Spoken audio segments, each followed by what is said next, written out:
everybody. 1 minute. Let's go. It's Dizzycast episode 2. And there's 2 people on the panel today, not 3 unfortunately. If you do want to be on the panel, make sure you get your application in for next week. Let's frickin' go!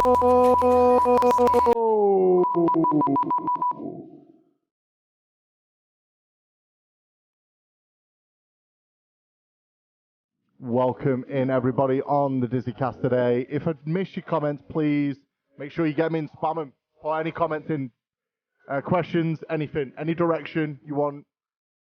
It's going to be a very controversial show today. Not controversial in the sense that we're going to be like, you know, causing shit, but we are going to be talking very much about, about certain things and certain people, certain advice given by bigger streamers, which I don't agree with. And I want to put my 2 pence right here on the Dizzycast. You got a problem with that? You know what to do. Get in the comments. Just absolutely shit on us. It's fine. Mine will have something to say about that. Yeah, so we're going to be talking about all things TikTok, Twitch. I mean, what kind of show would we be if we're not slagging off Twitch? The very platform that we stream on. It's like, you know, you're there to absolutely mess with the people. You're putting your opinions across. You're trying to get them to listen to you, whether you're a little voice or a massive voice. I got a massive gob. Definitely got that. But, you know, we need to speak up. I need to make sure I've got the Twitch one up so I can do commands just in case. Pause it in. But yeah, today we have got a panelist. Obviously, you know Mindset. Who doesn't know Mindset? Today we are in our new office. We've moved studios for today. You're gonna freaking love it. It is hot AF where we are today. It's so hot, Mindsy's even had to take his shirt off. Don't worry, we're still an 18+ stream. Well, let's get a shout out for Mindsy there. Mindsy currently playing, or was playing Minecraft. I'd love to get a Minecraft server. Who wants a Minecraft server? If you do, just like shout in the comments. I want a Minecraft server. Because I like Minecraft. Honestly. I'm rubbish at like mining because I go mining and then die with the diamonds in my hand. I'm like, oh! So anyway, yes, this is episode 2. And it's going to be weekly. We are going to hopefully do it every Wednesday if that suits people's schedules. But yeah, let's get this hype. What's this music? Spider-Man will never catch you. Yes. You just can't level with a stack of diamond and just dying with it. It's like, it makes me feel like this song, but we're gonna get rid of this song now because we are now gonna go in to the intro, the most important intro ever that needs updating. But we will get into that. We're gonna get that intro updated very soon. We're very close. There we go. This is just some of the content I've created in the past. Just some of the content. We do love a variety on this show today. I'm doing perfectly fine for you guys started making me ask some questions. Here we go. Let's go! You gotta love it. You gotta fucking love this. Hello? Jeez, sorry everybody. Appreciate that. That's not the dino fart. Hello? Fuck. I can't believe you've done this. I've failed. No. I've lost all hope. Emotional damage. Yeah, I got emotional damage right now because my awkward wet fart ain't on there. I was gonna use that as the dino fart. We need a dino fart. For sure. But now I've got emotional damage right now. How are you doing, Soul? Welcome in. There we go. Yeah, Steven, let's go. Alright, there's a piece out. But I want to put it to chat. Here's what the they birth think of the about Dizzycast. PG This is, content creators and you know, the start of it all. explicitly suggestive, Lost for words there. rude kind of content that we all put out. Soul. Mostly Soul. Mostly. I said his name about 4 times then content because he was on his phone. The thing about your guys' content is like it's not too much. Rude. There's some people where it's just too much and it's not funny. Alright, why are Yeah. you calling Capri out like this? I know, yeah. I said both of you, first of all. Someone said that to Capri. And here we go.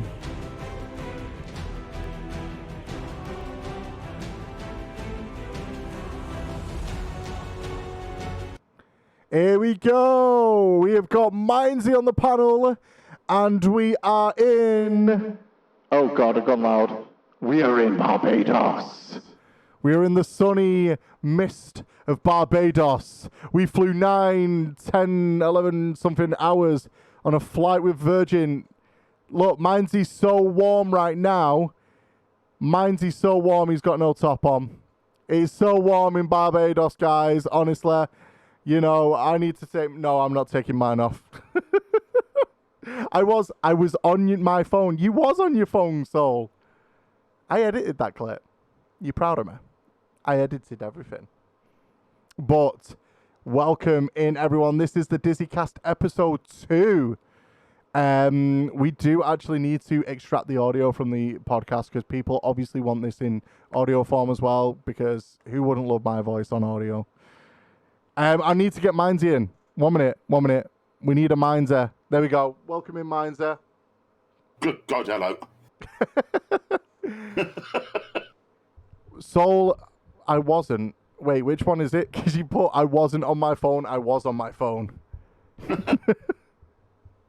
We've changed the blue screen. I've changed the blue screen, by the way. It's much better. It's much better because we're in a blue background. So why not use the blue screen? And my lighting's just messed up, so that's why I look like a Phantom of the Opera. I was both.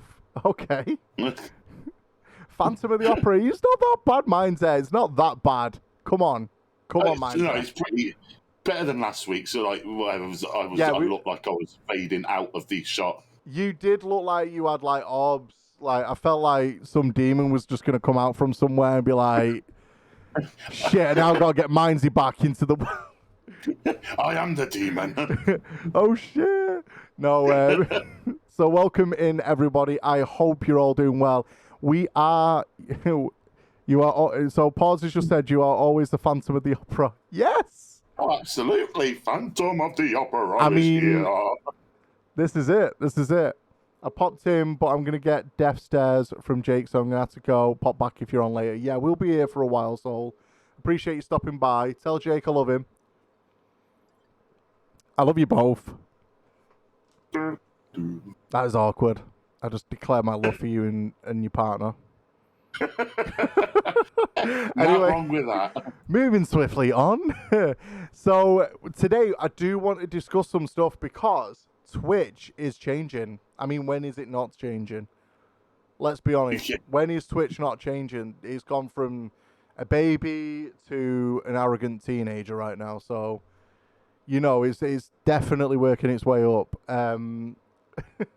So the biggest thing I want to draw in from today, one of the new features that I am beta testing, you're all more than welcome to take part if I can work this bloody thing out.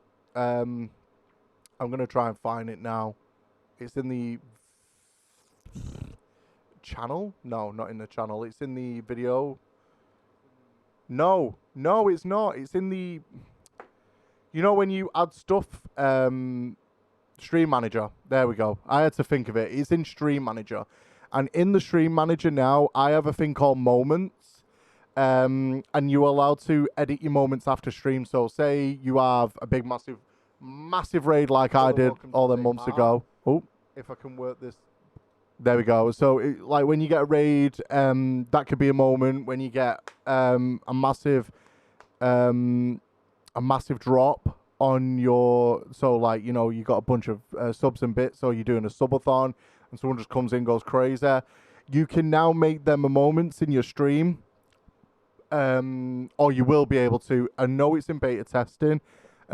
Anyone who's in the beta has probably had the email already to talk about what it does, but I think that is one of the many things Twitch are doing right and should always be doing right. Yeah. Is to make moments happen, is to turn around and go, right, yeah, create a moment. If you cried on stream, there's a good reason. If you've been exhilarated or excited or happy for a moment, or you've had an absolute blinder of a game on Call of Duty or whatever game you play, then yeah, why can't that be shared?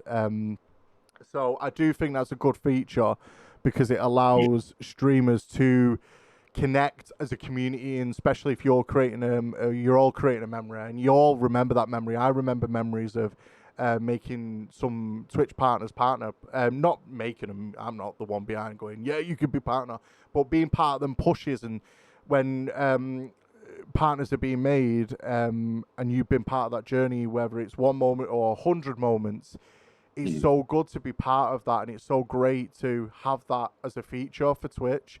So I do think Twitch are doing some things right in terms of, growth in the community.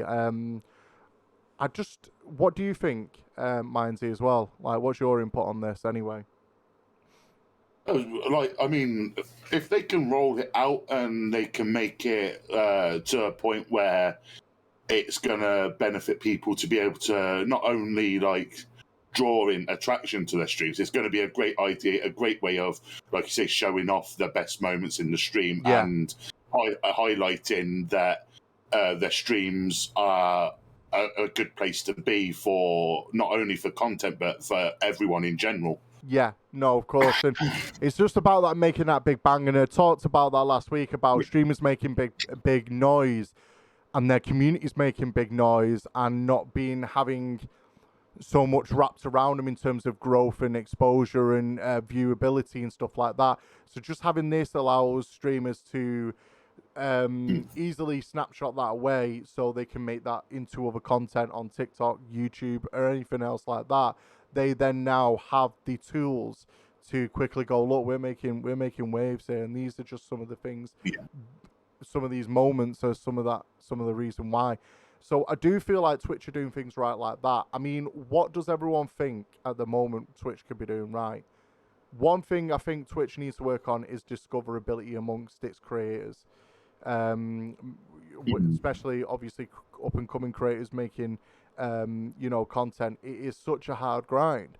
I think features like, at the moment, I'm having to stream the podcast live on video using Discord, and don't get me wrong, it's a viable option for now, but I think Twitch needs to be making functionality of allowing Mindsy to have his stream and my stream in one stream. So multi-streaming should be one of the focuses of Twitch, being able to enhance this. I mean, this is absolutely beautiful views. I mean, I worked so hard on this and it took me 5 minutes. I literally Googled Barbados. Me and Mindsy went, we're going to go in Barbados today. I think it's so fitting that we go Barbados. So, we just like to have a laugh around here. We need it. We need it. It's like you say, it's just like the whole multi-streaming, I think, is a great idea for Twitch to be able to implement. It'll be beneficial for everyone in the long run because they'll be attracting newer people to the platform. Where they can have this integratability of multi-streaming with their friends and so on and so forth, instead of saying, well, one person uses Discord, one person uses TeamSpeak, and another uses Skype. You know what I mean? So having that ability to be able to have it on Twitch is going to be so much more beneficial. Where you can join like a group in the Twitch, so it's like a separate group chat, and you can invite whoever you want in there. No, of course. I just want to say hi, Deadrek, Dizzy, sup, dude. I just caught that message now. So yeah, hey, what's up? How are you today? How is everyone doing today? Wherever you're watching this from. But yeah, I think as well. I think what Twitch needs to work. You're right. Is you see there's 8 million content creators on Twitch at the moment who create content on Twitch. Obviously you've got the people you've got the people on the front row, you've got people skirting around. At the moment I've worked out, or I've seen recently on Twitter, a lot of content creators have to apply for the front row. And that's fine. I get, it's a big thing to be on the front row. Some creators have that access for free. It's just straight up, they get the front page every single time. And some creators do have to apply for it. And I think if you were a partner streamer and you are having to apply for that, it's not really fair. It's not really on. I don't like the idea of that personally. I think you should be giving it to them regardless. If they've got, because let's be honest, when you're a partner on Twitch, you should have more features. But then I also think people like affiliates like us, like whoever else streams on here, I could throw a ton of names. When they're making a big bang, that's when they should be celebrated too. And I did speak about this last week about FPS gamers, but I think when communities are having a good time and and enjoying their streamers, that they should have the power to make a wave in Twitch. I think it would promote more usability if more people were just going like, it's almost like the retweet button or the like and retweet button on Twitter or the like, dislike button on YouTube. And I think it's just having like sharing buttons and stuff like that. Even I know you can share the stream and host in the stream. I do appreciate every single one of my hosts and anyone who raids out, but I think there's just more to streaming than just going, right, I'm going to share the stream out to these. I'm going to, share my community with your community. I think there needs to be a bit more than just numbers and view counts and shares and hosts and stuff like that. Oh, God, yeah. Absolutely. Like, I think it all comes down to, how hard a person works and how much time, effort, and the ability they show of progression as well. I think that should also be a feature that is took into account. And I know Twitch kind of like leaves it up to the individual to check their stats. Oh, well, that was bad. I could improve there, blah, blah, blah. But I think there should be a way of a system in place. So you put in so many hours of work and, of content and stuff like that, where you have it has the chance of being shown on the front page to push you up there. And like you said, when it comes to partner streamers, they should be able to just get on the front page without having to apply for it. No, of course. I think it's bad that partners are having to apply. I know. I think theoretically they're applying for a time, a date and a time, and for an event. Like usually, what a lot of partner streamers are using it for is for like a subathon or an event that they're doing, whether it's for charity or not. But I do still think they should have access to that. It shouldn't just be you apply for it, we say yes or no. It should just be we say yes.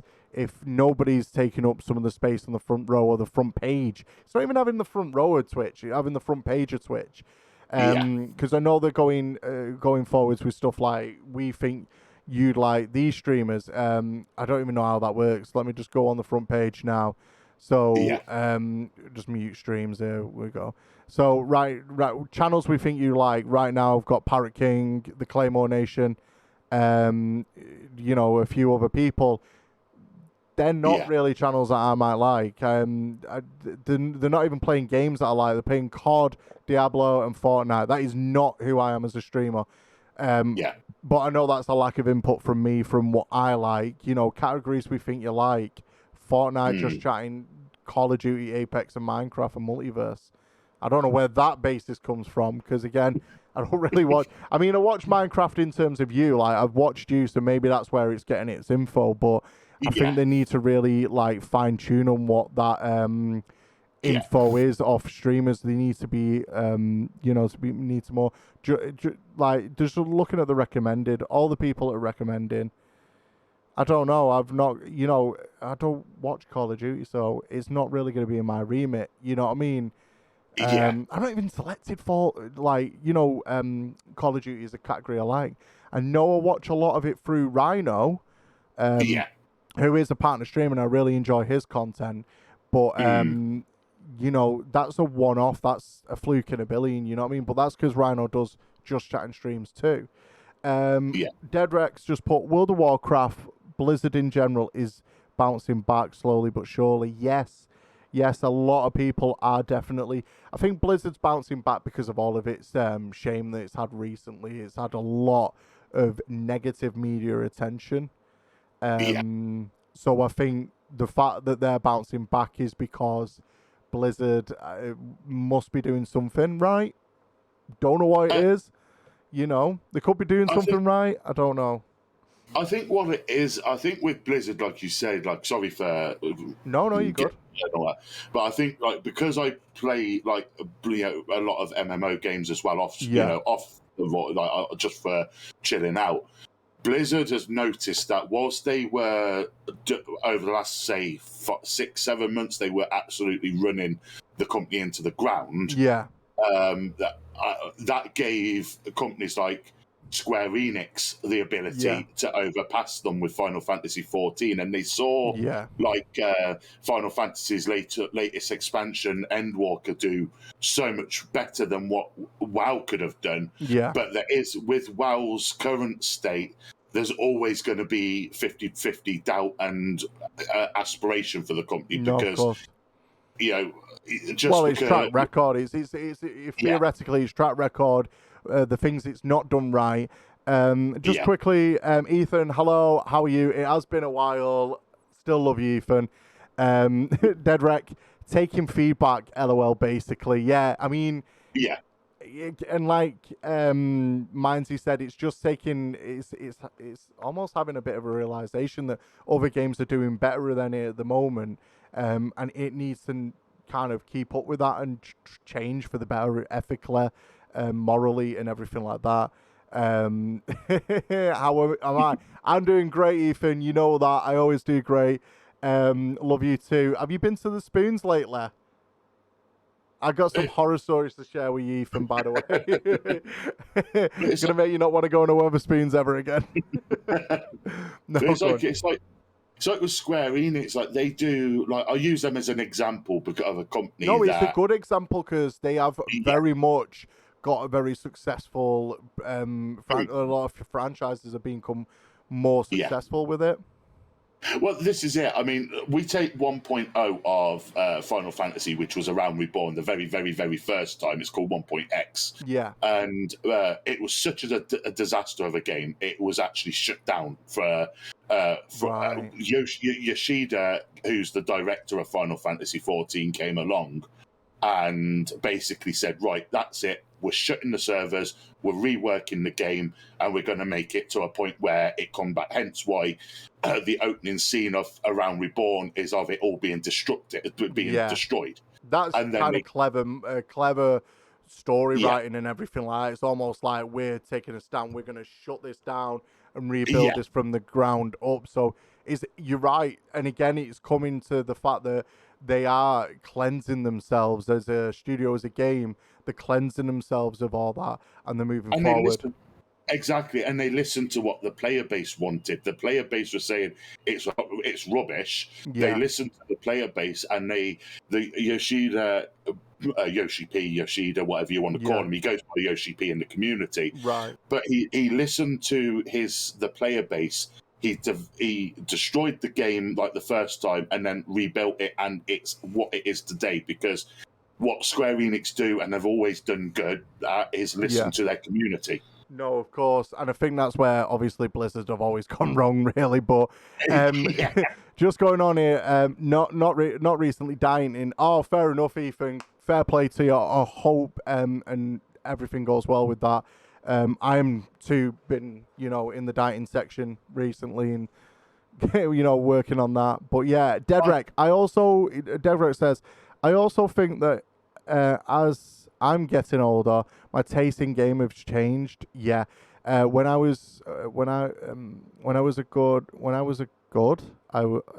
was all over GoldenEye 07, 007, not triple. Love gun games now. I can't stand them. Yeah, my point being, people want and need change, and they need to take feedback, both good or bad. Yeah, and it is about that. It's about where was your main audience at that time when you were there. What was the main audience, and what's changed around it. And you're right, Deadrek. I used to love FPS. I used to love zombies, very much like predominant zombies player. Like, I used to live for the experience of zombies. But and we're going to transition now into indie and big games now, because it seems like a really fitting time to just transition. But what I find recently is my passion for AAA games have really decreased because of how lazy big developing games have gotten, how lazy Activision has got. Calling them out here. Activision's got lazy. They've very got greedy. EA and FIFA and all that, greedy as fuck. Like, the amount of fucking money them developers are making, and they can't be asked, given the community specifically what they want, and it just seems to be over and over again. Buy this game, buy the packs, buy the game, buy the packs, and it's absolutely crazy. Ethan, hello, Pause, you absolute small legend. Hey, you know what you can do, Pause.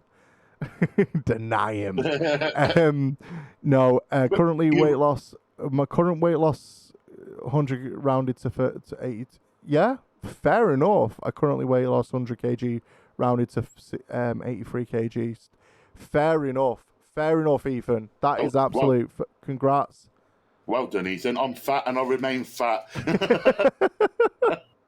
But congratulations, Ethan. That is a lot. Yeah, congratulations, Ethan.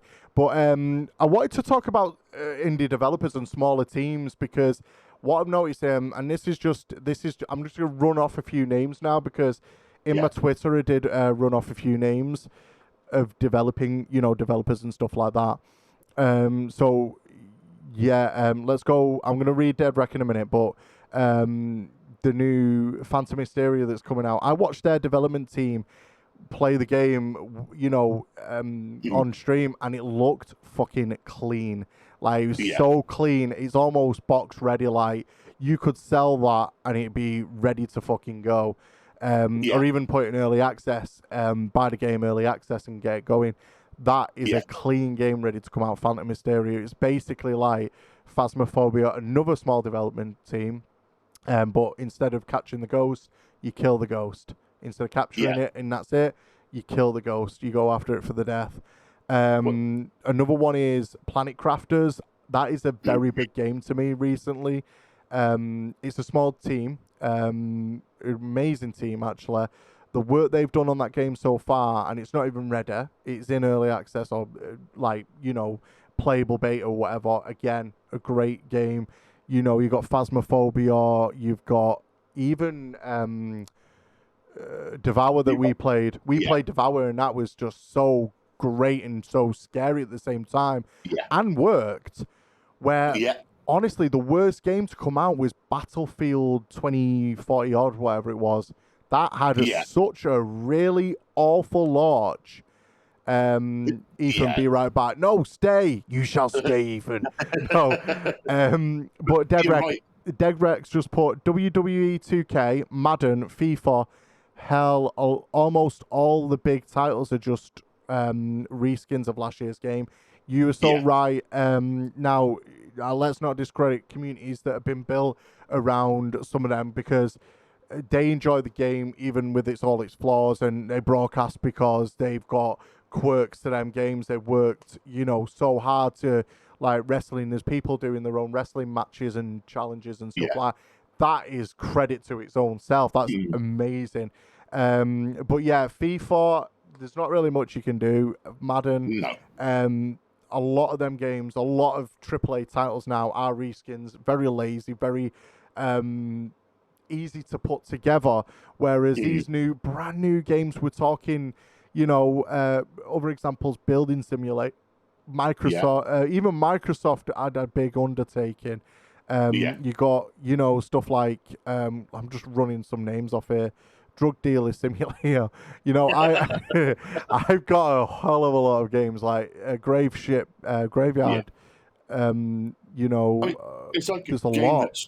It's like a game that recently come out, and it was suggested to me by someone I talked to, and it's called Ghost Watchers. Similar to it's a ghost hunting game, but like. Mind you, got to hydrate. Pauses. Man did a hydrate. Get a drink. Yeah, get that drink.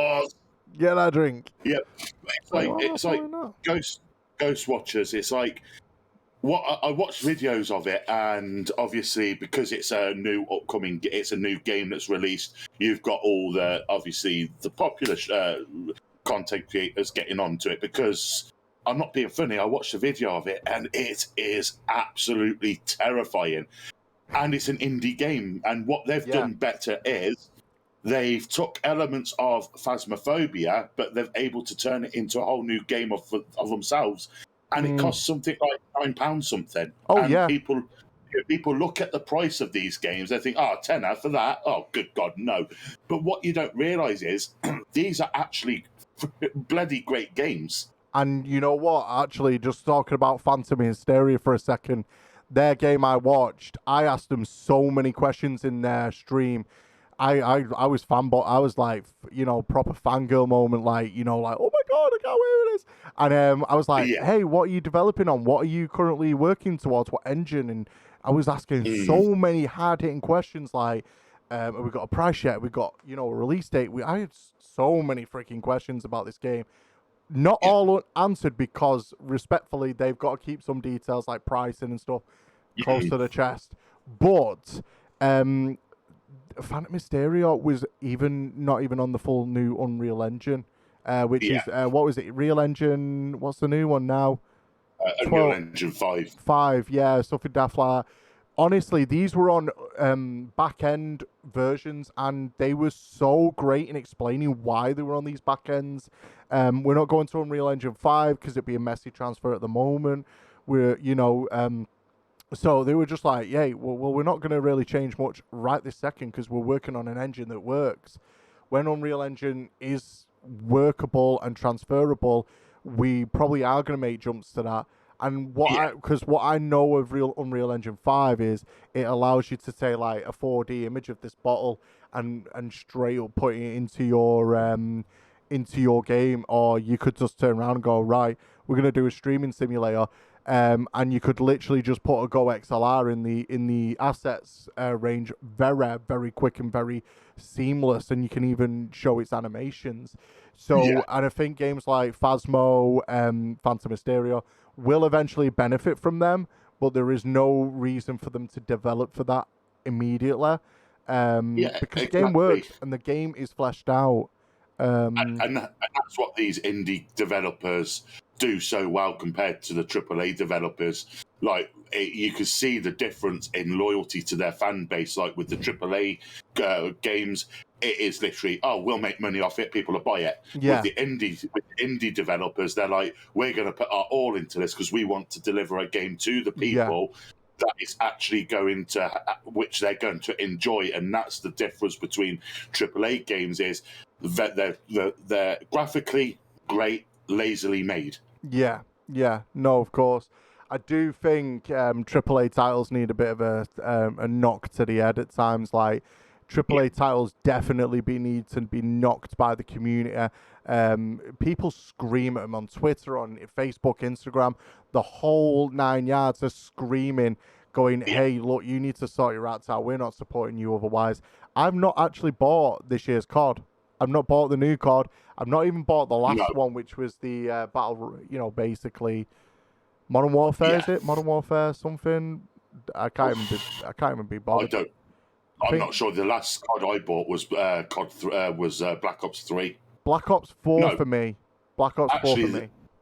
Actually, the last COD I bought was Modern Warfare. Sorry, tell a lie. Yeah, so for me, the last one I officially bought, because I think obviously the only one I played in terms of Warzone is just Warzone, just Yeah. to see if I could enjoy it. Was And I it Cold? couldn't. Oh, Cold War or War, something? yeah. Sorry, yeah, Cold War. Because then it was like Black Ops 4 and Cold War, or the other way round. Black Ops 3 for pause again. Yeah. Black Ops 3 was probably one of the best. And then Black Ops 4, I really enjoyed the zombie scene. That was it. I only enjoyed the zombie scene from See, Black I'm Ops going 4. to say. I'm going to say something a little bit controversial. For me, the best out of the Black Ops season for me was Black Ops 2. Oh, okay. Black Ops 2. That's something. You know what? I would like.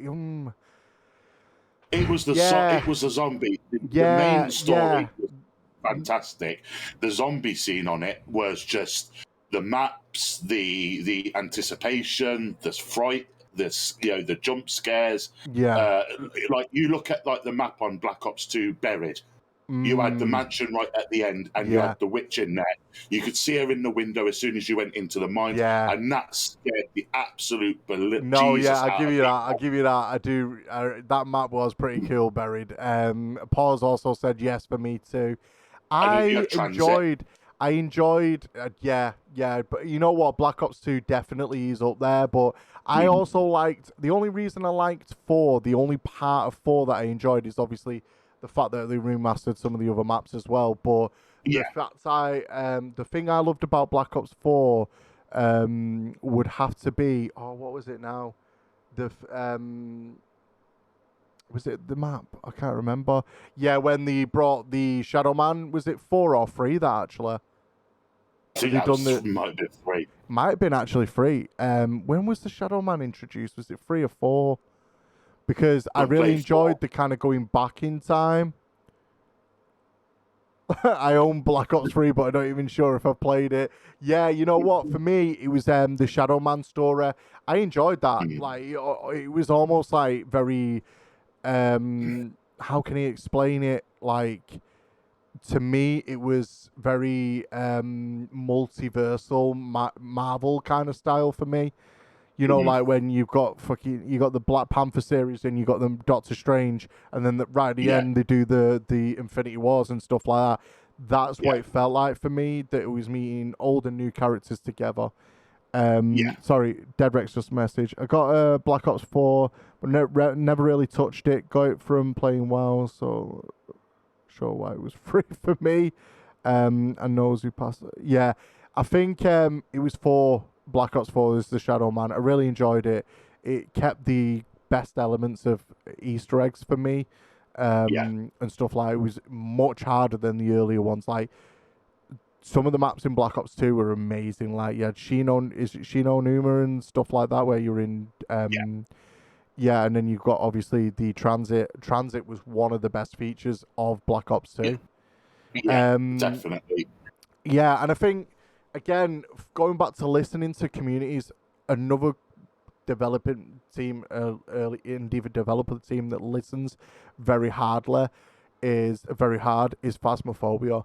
Ultimately, Phasmophobia's got the community at heart. Like, you know, they know what to say to the community when they're not running with an idea, but they also know how to implement game features into their game. Like they've done overhauls, new maps, they've done, even reworks of their the objects in the game that you use, like your sensors and stuff like that. They know how to work with the community, but they also know how to make the game more dynamic and changed, like just like a COD game. Like they know what guns are best, or some of these community managers, give an example, like people like InSim.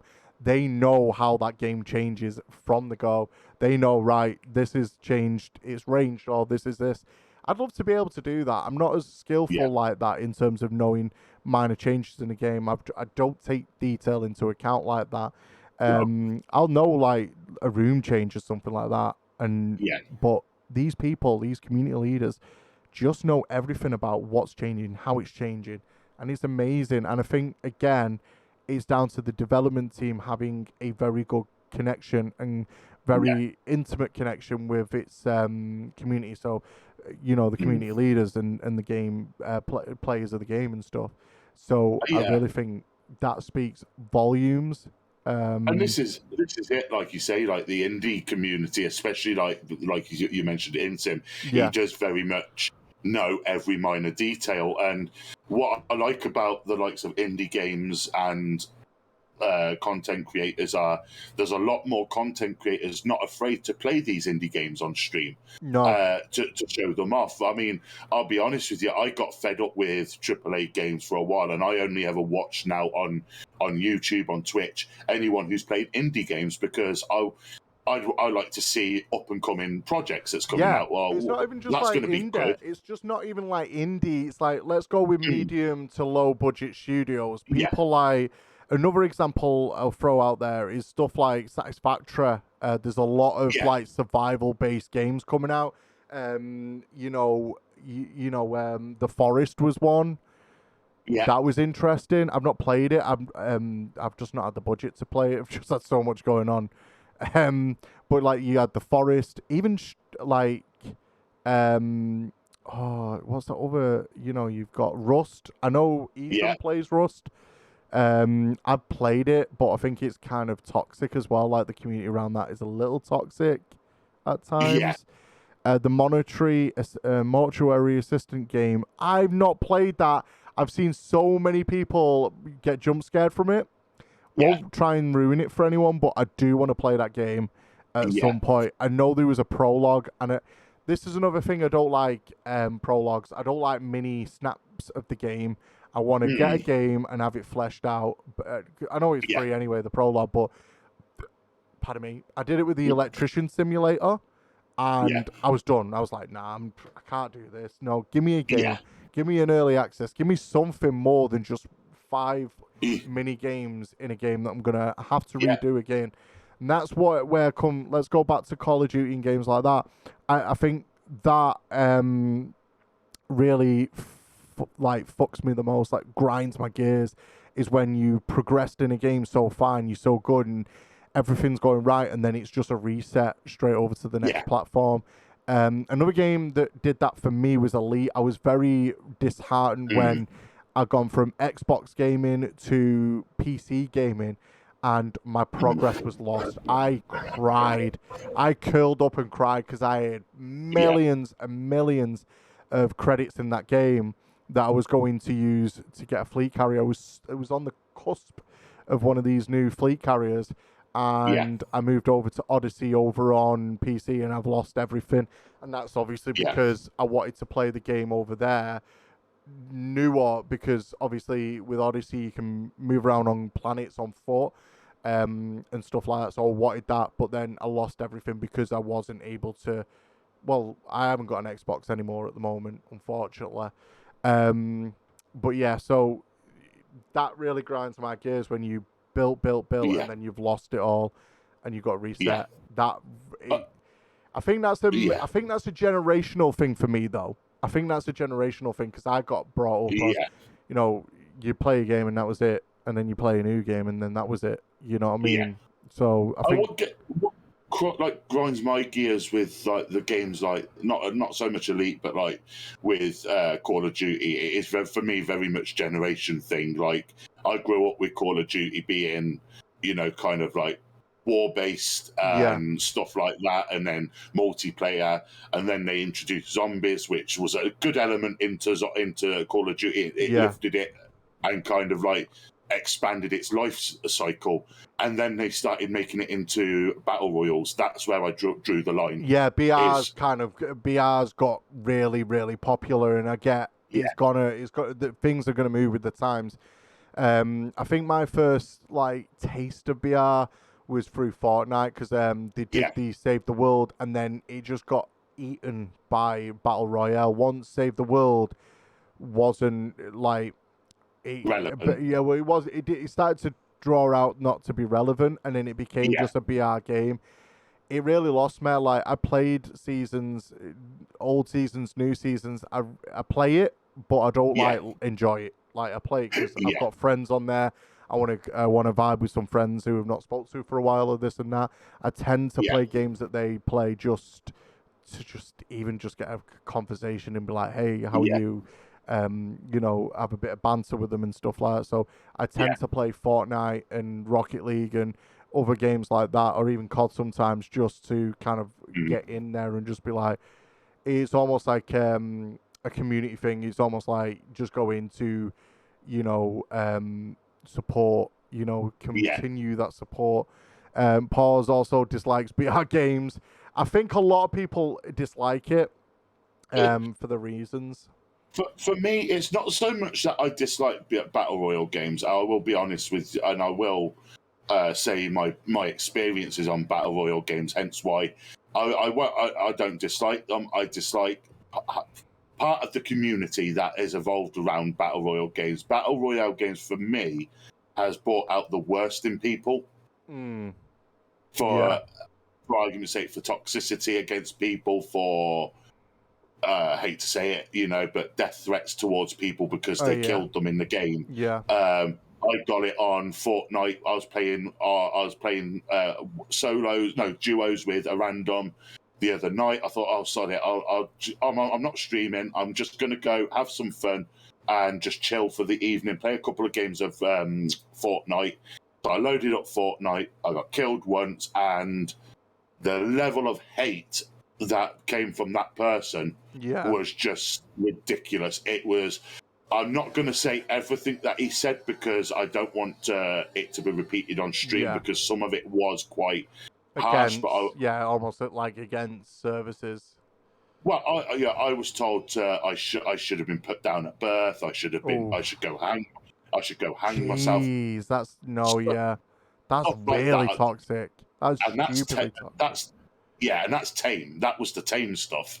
Freaking hell! Like, dude, it's a game. You know, when I was younger, games were made to have fun, not to be toxic against people. Hence why I can understand why the community, especially the older generation, is against games, because you look at stuff like that and you think, why?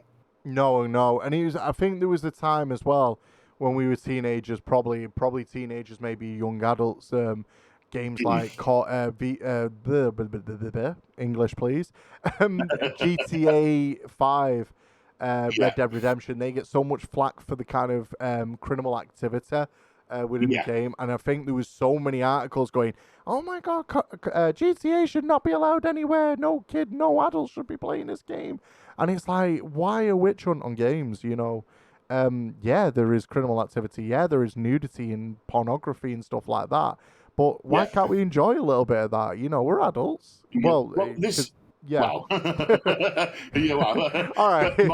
My argument with that is, like, and I totally agree with you 100% on what you just said, especially with likes of Red Dead and GTA.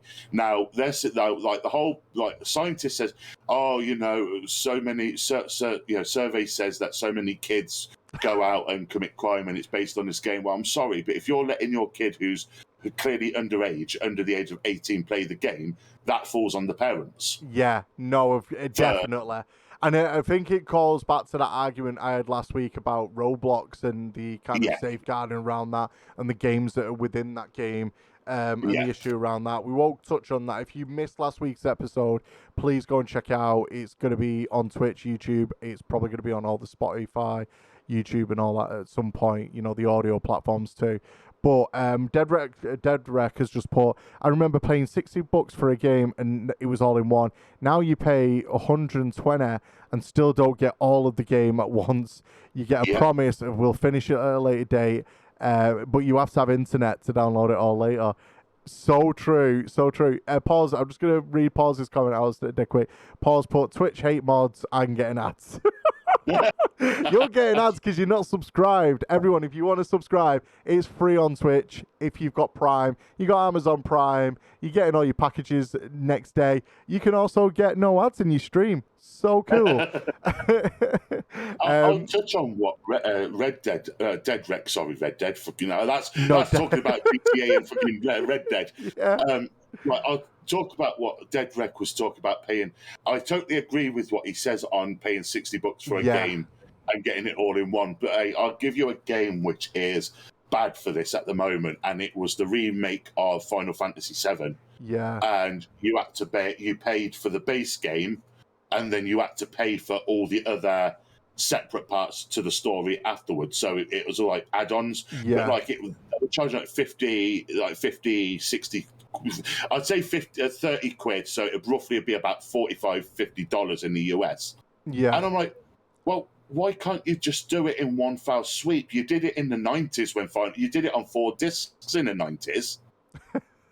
Like, I get that the whole with the new graphic system that it's going to eat up more gigabyte, but you should allow for that. Like, No, you of know, I course. mean, in the 90s. Because even like, sorry to interject there, No, but it's even all right. into the earlier stages or the late stages of Xbox 360s, game downloads were so quick, and then all of a sudden we went over to the next platform, and they got incredibly long again. And I think that's a limitation on technology, but also it's a bit of both. It's like restrictive and unrestrictive, because even the loading times for GTA when you move from 360 to the new one was so much quicker.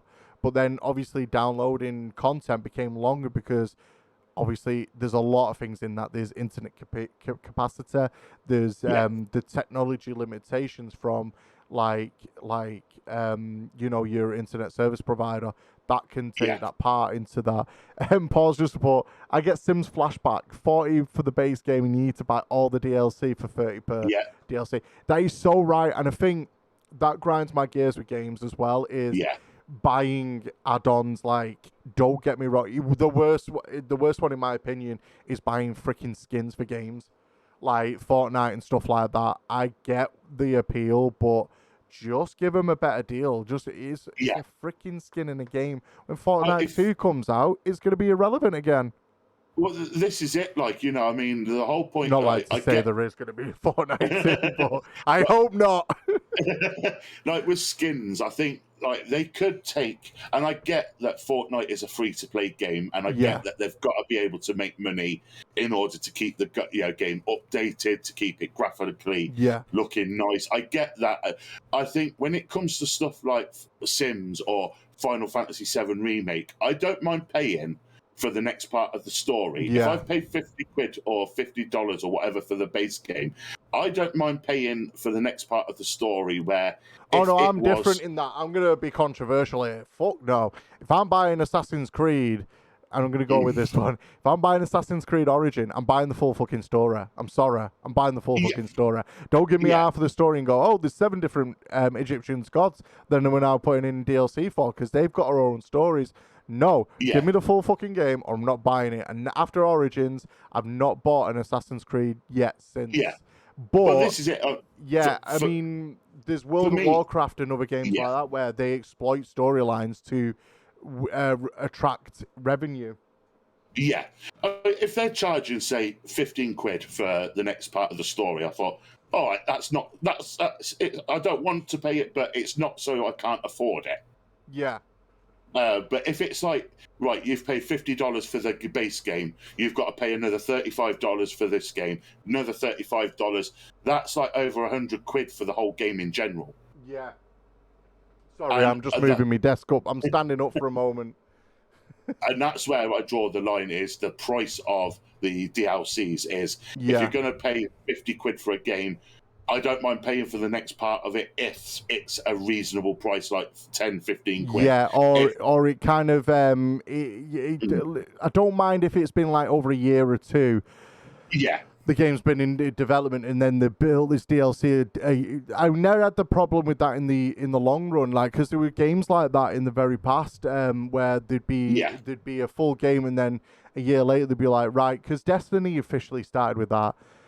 Destiny 1 was very much like, right, this is the game, this is the story, everything we developed for this. And then they went, right, we're going to build DLC to expand its life. Like, yeah, we've got another year of content if you pay another 50 quid. But what grind my gears with Destiny 2 was they did that, but then they punished the early adopters. They punished people for buying the DLCs 20 quid a pop. And I went, fuck it. We've got 7 DLCs for $69.99, and you paid 20 for each of them individual ones. and you now got the raw end of the deal. They should be giving back to the community, especially when they buy it for full price every freaking time. Yeah. Should be going, right, you guys are the fucking MVPs. You're going to get a badge upon your name for being the top supporter. You're going to be, we're going to sing a fucking dance of your name around the game. Even if I was the developer of a game and I had made such an impact on that game, I would be developing their name into the game, whether it's a fucking plaque. I know big streamers have got that, when something stupid's happened, they've exploited a glitch by accident and something's happened and they've gone in and they've gone, right, RIP, such a person. But, do more of that for your community, Pause has just said, skins are a luxury, yes. They're not a necessity. You can play the game without it. If something, it's something else when you have free base games and totally free to play. But then but when they implement skins for actual money, I mean, they have to get the. Yeah, true. I see your point, Pause, but I don't personally. I paid for. Pause. I paid for Fortnite. I give them money. I went, you know what? I'm buying this game. Fuck it. No, I asked about the BR. I'm gonna get it for Save the World. Paid for the Save the World and got bullshit from it. Yeah. Deadrek. I got Assassin's Creed Valhalla. Got pissed because it's not like Assassin based. It's more like Vikings. LOL. If I wanted that, I'd go buy God of War. Yeah, true. The thing is, the thing is with Assassin's Creed, it's lost its way since Origins. Yeah, Assassin's Creed's lost its way. It really has. It's really lost what it really means to have a community and to be a decent game going forward. I like what they did with Assassin's Creed Valhalla. Oh, I'll just say Valhalla. Yeah. I like the concept of it. Is it an Assassin's Creed game? No, it's not. They could have called it a Vikings Valhalla or something along those lines and made it its own game. But I do like the concept they went with it because it was very. I mean, I spent hours watching people on stream play it, and I was hooked on it. Yeah, I didn't get the Assassin's Creed feel from the game. Don't get me wrong. I got more of a. It was meant to give you a Norse Viking feel. Yeah, but I enjoyed it to the point where the story was so immersive and it drew you in. And for me, I liked watching it. I haven't played it, but I liked watching it. But I get if you're a seasoned Assassin's Creed fan, it's going to be a kick in the balls, basically. Deadrek from the makers of Assassin's Creed would have been fine. No, I mean, and the problem with going forward with Assassin's Creed is how are they going to bring that assassinness or Assassin's Creedness back? Because my favorite one was Black Flag. Like, honestly, loved everything about the pirate era. It was the perfect match of assassin / story / everything. But I also feel like Assassin's Creed wasn't initially meant to just be about just assassinating. Because I know, obviously, watching the film Assassin's Creed, because I love the film, wish they did more, but I almost kind of wish they don't at the same time. But going off that first film / make of that, it was almost the story was about finding the eye, wasn't it? The Eye of Eden. Yeah. And in the first one, they managed to find it, and shit went down in London. But why did the story and the game and the story of the film all not match up like that? It almost seems like they were just dragging it out for the sake of making money. And to be honest, it just went down that route, and they got lost after Black Flag and going into Origins. They kind of fucked the game from then on out for me. They fucked it. And that was it. They lost me as a fan forever. I do like the Valhalla shirt. I'll always collect the Assassin's Creed logo because I'm a very big Assassin's Creed fan. Loved it. Loved the film. But I really do think as a franchise they've kind of fizzled out a little bit. But I'd always play. If I was to play Valhalla, like Assassin's Creed Valhalla, I'd go in playing it not as an Assassin's Creed game. I'd be playing it as its own standalone game from the Assassin's Creed. For me, it's just Valhalla because it's whilst it's got the history basis there, like the other because premise of Assassins. the premise of Assassins is it's historical based. It's Yeah. very much ancestral, very much like almost like looking for your ancestors on Ancestry. But I do think it kind of needed to keep some of that assassinness, and the story behind the assassin side is kind of fizzled out, and I think that's where obviously the Iron Eden was found in 1 and 2, and you know it just kind of didn't follow on really. Nothing seems to fit the Abacus anymore, and it doesn't almost feel like the Abacus is even there. You know what I mean? The absolutely. Anubis, or I think I'm saying it right. I'm not sure, but you know what I mean. You are, yeah.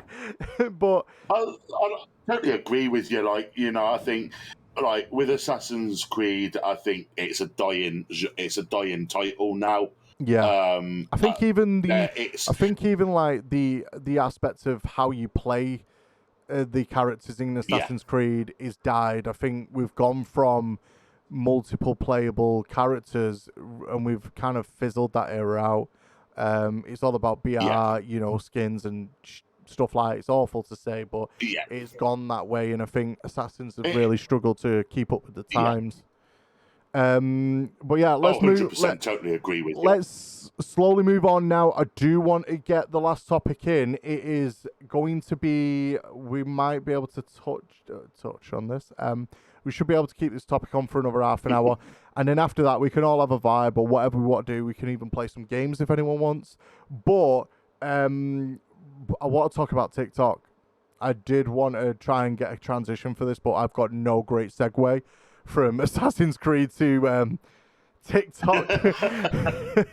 I just found it's so easy at the start, just like, yo, right, we'll talk about Twitch and what it's doing, then we move right into gaming. It worked perfect.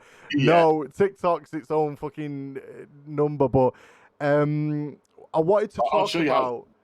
Yeah. Go on, what are you showing? I'll show you how much of a Vikings fan I actually am. Hold on a sec. Oh, wow, yeah. That's pretty cool. Valkyrie tattoo. That's pretty cool, actually. It was going to be like part of a Viking sleeve I was going to get, but I ain't got the money to get it. I saw it on TikTok. I saw some Viking tattoos on TikTok and thought, oh, they look pretty cool. How could I implement those on my arm? It is pretty cool, though, to be fair. But yeah, so I wanted TikTok. An Assassin's. I did want an Assassin's Creed sleeve, but not more and more I think about it, more I think, maybe like a footnote in the sleeve. It's like, no, I'm not committing to that.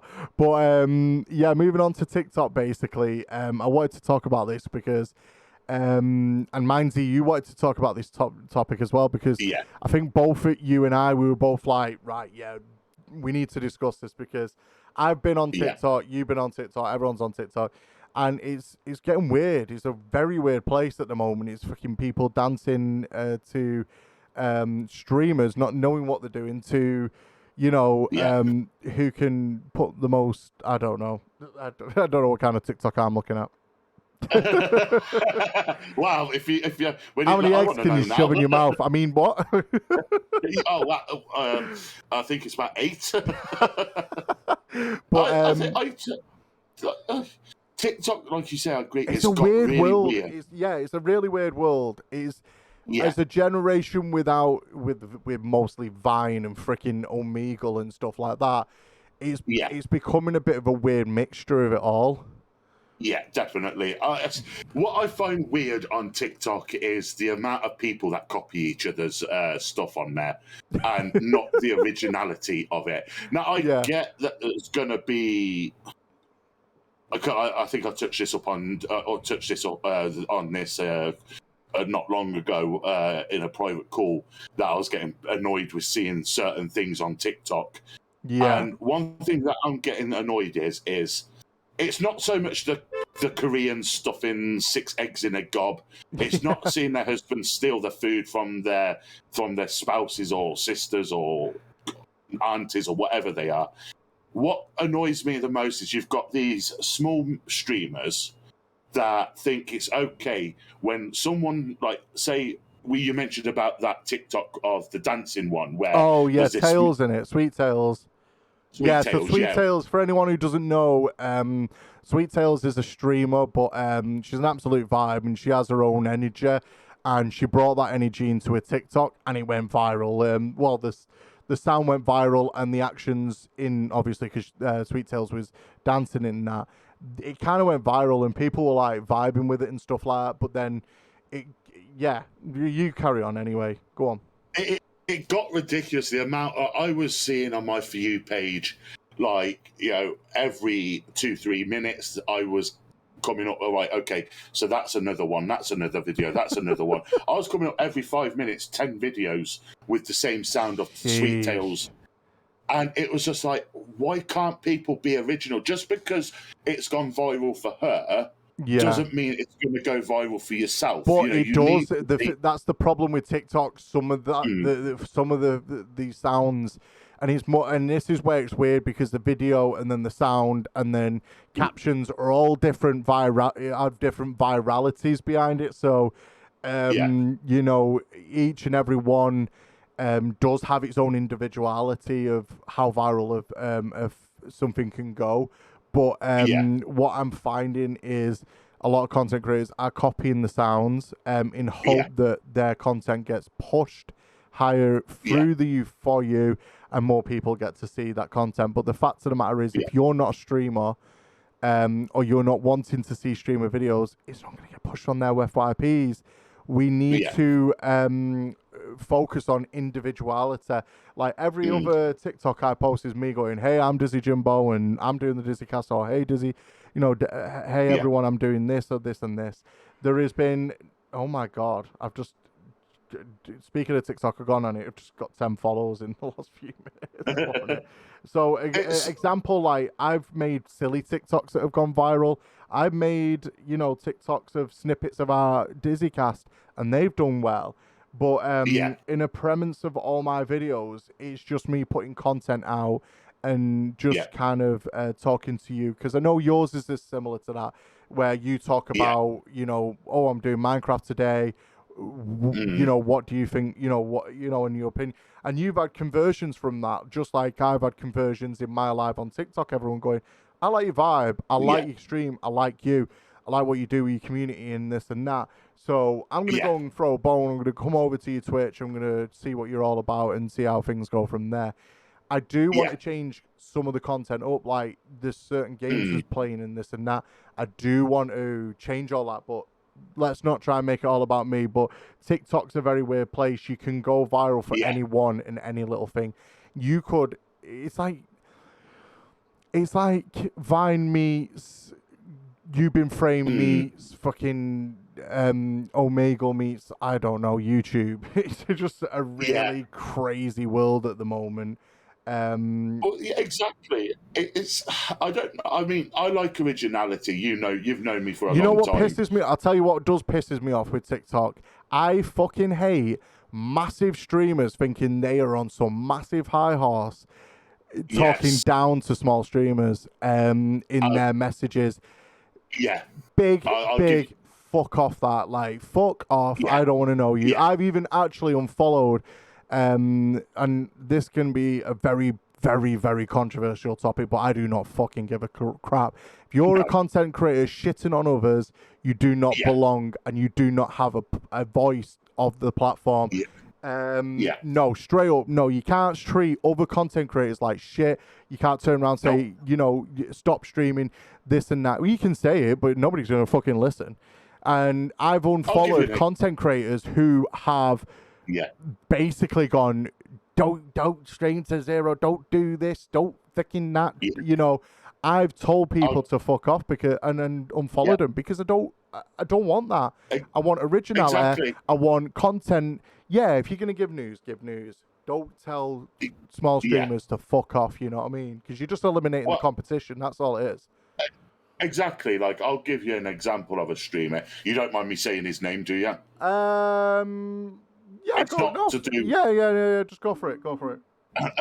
He's a guy on TikTok. He goes by the TikTok name Minty or something along those lines. Oh yeah, Minty. Yeah, that's one of the content creators I've unfollowed. Yeah, same. On TikTok. Now I used to constantly see videos of him slagging off. He says he averages between 90 to 120, 130 viewers on Twitch. I've gone over to his channel. I've did the research, and he's not bullshitting. Basically, no, yeah, it's not bullshitting there. That's not the problem here. No, what I hate, what grinds my freaking gears is now, as a small streamer, you're going to be nervous. You're going to be, right, what do I do? How do I find my feet? Blah, blah, blah. And they look to these streamers for good advice and help. But when you've got someone like Minty turning around to someone saying, don't stream to, if you're streaming to 0 viewers, just to end the stream and piss off, basically. Or don't stream to 10 viewers, just end your stream. You need to be, no, you should be saying, you're going to be starting to stream at 0 people to start off with. That's how it goes. Yeah. But or even if you've told your friends or some close family, you might have 1 view, you might have your girlfriend, your partner, your boy, whoever, that one person, all it takes is from that one person to build the community up. Bit by bit by bit, you are going to build the community. Some people have been lucky to get, I've definitely been lucky to get a different kind of reaction coming back to Twitch or YouTube or whatever.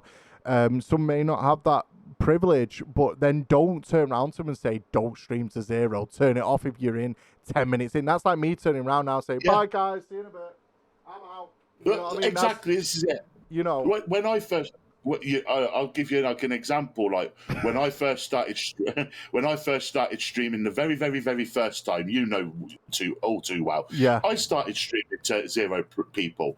Now people said, well, if you can't get at least 3 people to watch it, then you're never going to make it. Bullshit. Because my mum's not into stuff like that. My sister works full time, so she can't do it. Yeah. And most of my mates I don't talk to anymore anyway. Yeah. But I went from 0 in 2 or 3 months. I went from 0 viewers after grinding the shit out of getting out there, being known. I went up to average 17 to 24 viewers. Yeah.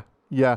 It can be done. It can be done. It definitely can. I was lucky enough to get on my very first stream, I was in the 10 range, and I think Paws was there for that day. We played Among Us, we had a vibe and everything else. We did this whole Sus Sunday thing, and from there, I got affiliate within 7 days of just coming back, because I'd been on Twitch prior. Won't talk too much about that, but I basically got bullied off the platform originally, for a stupid, out of context thing. Basically, people calling me a troll when I'm not a troll. I'm very much, sincere in my way. Man, then I should never stream again, LOL. What the fuck? That's not advice. It's not advice. And any streamer who's big that's telling you to stop streaming if you've got no views, less views, or anything like that, is just trying to eliminate the competition. Streaming is about community and building that community. You can't. It's like going in the street and go, I'm about this. You're not going to get. You can be about something. You're not going to have the support off the back. I'm about this, and then that's it. You got 10,000 followers in the background going,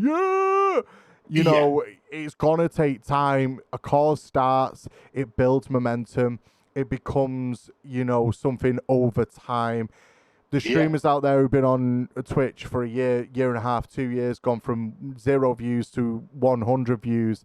I've seen streamers come from, because I was on Mixer, OG Beam, and I've seen people who were on streaming there move to Twitch. I've took a fucking break, and they've still only now trying to apply for partner, and that's not a slag on them. That's just me saying, some streamers can get from within 0 to 7 months or 0 to 100 months. It is all about adapting, changing, expanding your content, whether it's in social media, it's in live, it's on Twitch, YouTube, wherever your content goes. You just need to keep at it, dynamically change, and just kind of work through every single bit. If it's building that confidence, it's building a community, and it's not going to happen overnight.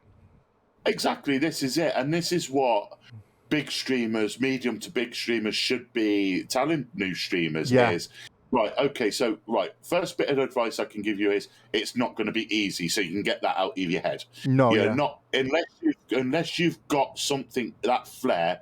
You're not going to get 100 viewers just off the bat. No chance. But it just, giving advice like that, so I say it's not going to be easy. It's a grind. It's about consistency. If you have 0 street viewers, just keep plodding on. You will get there. Yeah, no, of course. Here we go. Pause. I'm about to chill. What minute? I'm about to chill stream and pish up my stream. Deadrek, I was in a stream one night and in sim, cool dude, love that guy. Came in, I'm assuming, came in with a raid of over 4,000 people. And the stream was like, holy shit. And that, to me, showing the love, that's what it's about. Yeah, and again, I had that blessing from InSim, just like many other people have. And, it's such an overwhelming feeling when a partner streamer or another person or someone with a bigger community comes in and drops a massive community within your channel.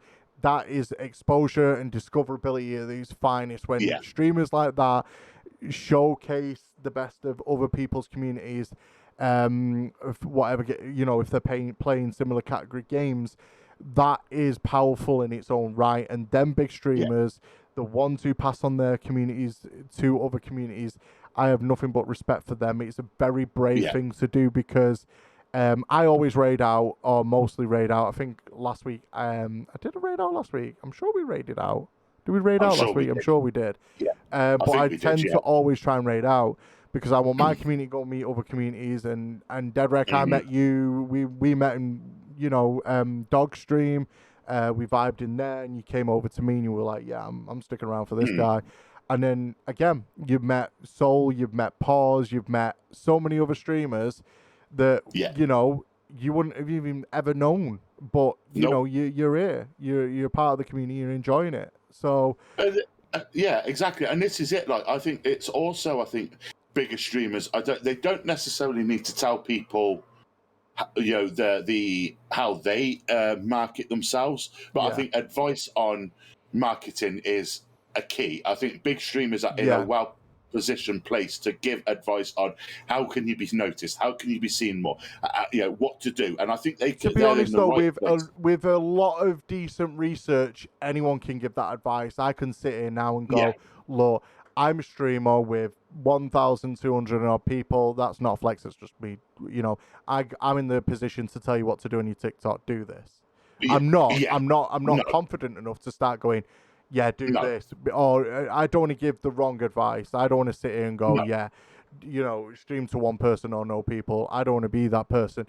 But I'm going to know from experience and advice. My advice is to go out there and get yourself known. Post on social media. Enjoy the communities and go and meet other communities and certainly connect with other content creators. If you can collab like me and Minds are doing, definitely. Oh, then Dog. So it was me who introduced you to Dog Paws and everything. Oh, there you go. See, that's cool. Oh, you met through the Phasmo. Sorry. Yeah. Sorry about that, man. Sorry about that, Dad. But yeah, but also I think, and yes, I know it's hard, but whether you have 1 or 100, you should always bring the fire, and that's it. Fun fact, I met you first, Dizzy. I thought it was the other way around, but no, yeah. Phasmo, and I met Soul soon after Pause, and then Dog, yeah. And it's again me and you and everyone sharing communities, and it's just all about putting the right foot forward, being you. Yeah. It's not about being the next Sweet Tails. It's not about being the next Rhino or anyone. I'm just using people that I know. It's not about being them. It's being the first Dizzer. It's being the first Mindsy. It's being the first Uji Sweater Paws or Deadrek or wherever you want to be, wherever you want to be. And it's about that personality of your own and just amping it up ever so slightly and just being a little bit more oomph to yourself and, upbeat about things and just ready to take on the world. You know what I mean? There are going to be streamers. There are going to be people that do try and knock you down and do try and take you off your pedestal, but don't let them win. Crack on, work hard, and everything will fall in plan. I've not had the best time in recent months. I've definitely been struggling with my mental health. But I just seen pause the comment. I want to be the first Uji Sweater Pause 2.0. Yeah. But yeah, just crack on. Be you, do you. Be confident in what you do. You know, push your content, push your content, push your content. Well, this is why, like, you know, I mean, I hope you don't mind me mentioning, like, you know, Yeah, but when I go live. But for example, I try to make mine when I do decide to go live as unique as I possibly can. Yeah. Like, you know, so like I'll spend 15 to 20 minutes just chatting at the beginning of stream to people. Yeah. I'll spend 15 to 20 minutes at the end of stream chatting to people. For me, that works. That's injecting my personality into my stream. Yeah. Of wanting to hear about people's day, wanting to hear whether they had good days, bad days. It doesn't matter to me, No, as long of as course. I can get people feeling like they belong, and if I can get someone, if I could be there to talk to, and this is the whole reason why I started streaming in the first place, was to be a place where people, if they're having an off day, they could come, take themselves out of the real world and just chat, and I was an ear to, I have an ear to bash, basically. Yeah, and I think you did talk a tiny bit about it last week when you said I tried to stay away from topics of personal trauma for people, you know, and kind of steer away from that. And I respect that. That's fine. You know, that's a personality that you've got about that. I tried to stay away from any personal topics for me. Yeah. And the community obviously follows, you know, for my community, everyone else, most people understand that. And going forwards with, say, like your content, again, it's your individuality, the way you are, what you bring is what's going to shine for you and put you on that pedestal. And I just hope I get to share that with everyone who wants to be a part of the Dizzycast, everyone who wants to be part of the Mindsyverse, everyone who wants to be about, you know, every single one of you. The Mindsyverse, I say that because Pause is like the galaxy, I think, as well. Pause has got the moon, the stars and all that. I think it's amazing. Each and every, mine are the MVPs. Every single one of you that follow, like my content, engage with the content, you are the MVP. You are the Dizzy MVPs. It's my galaxy, Paul said. Me and a few guys do a World of Warcraft streams. So me and a few guys would do a World of Warcraft stream, and in the moment we would average about 10 people, but once the video hits YouTube, holy hell, 100 views in 10 minutes flat. The arena games showings, and I think that's the same with me in terms of when I've edited this content and I've took this now to YouTube in a more universally fleshed way. So I will cut stuff out, you know, not cut stuff out, like I would fine tune the stream and just, you know, because I do like to have a bit at the end where we just all chatting on Twitch or YouTube, whatever, and then finish up. That bit I will cut out for the podcast. Like I will just go, right, everyone, we're gonna go to the cutscene, back out. Let's have a little bit more of a chat. How is you know, and just continue our Twitch stream, and you know, like, you know, it's the highlight reel, and I do want to get this to podcast form eventually. My brother was helping me with that because he works with, you know, getting sponsors for podcasts and just getting it onto the Spotify platform, the Apple platform and stuff like that. So I'm going to work with him to help me do that because he was going to be originally on the show. But obviously his schedule and everything's a little bit hectic. But like, honestly, I appreciate every single one of my viewers, friends, followers, whatever you want to be called, is the MVPs, because honestly, without you, I wouldn't be here now. Like, I wouldn't continue the show. What annoys me is with people is just when you have a long break and you know who your friends are, you know who your community are, because they're the ones going, hey Dizzy, you okay? I've not heard or seen you online for 4 weeks, 6 weeks, 8 weeks. You know, and then they expect you back into, you know, they expect you back into theirs like nothing's ever happened and this and that grinds my gears. When a community is so blindsided on their own, you know, they don't think about talking or engaging with other communities and checking out their community leaders are. Like, nobody checked up on me in the past few months. Not nobody, sorry. A few people, did check in and say, everything okay, what you up to and this and that. And I did try and do moments where I'd be like, I'd come into the Discord and just be like, hey, how's everyone? How are yous doing? Not how am I doing, how are you doing? Because I just want to make sure everyone else is fine. But, when it comes to me, I don't tend to care, but in this platform, I have cared a little bit, and it's like, I'm giving everything. I don't expect exactly back, because that would be support for support. That's follow for follow, support for support. I'm not about that, but just checking in. Pause. I know you check him. You're my right hand man. Like, Pause has been there from day one to day, whatever this is, 100 million, and Pause. I always appreciate everything that Pause, does for me as a mod. I always try and look after my mods. Like, I try to look after everyone. And I don't look after myself. And I did in the past couple of months. I did take 2 months off and worked on my health. Because otherwise I won't be around for years, and I want to be around for years. So I want to be around for everyone. This is it. Like, I mean, you're talking about, like the only one, like, when I took the break that actually bothered messaging to see if I was all right was yourself. Yeah, no, of course. Like, I do notice when some people, like, more, I notice when, closer people have gone off for a long time, it's like, hey, you making content again? Is everything okay?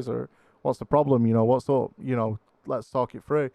If I'm not seeing you forever, and I've not engaged with you, or not spoke to you, or not, tried to find out, then I will try and find out and be like, hey, is everything okay?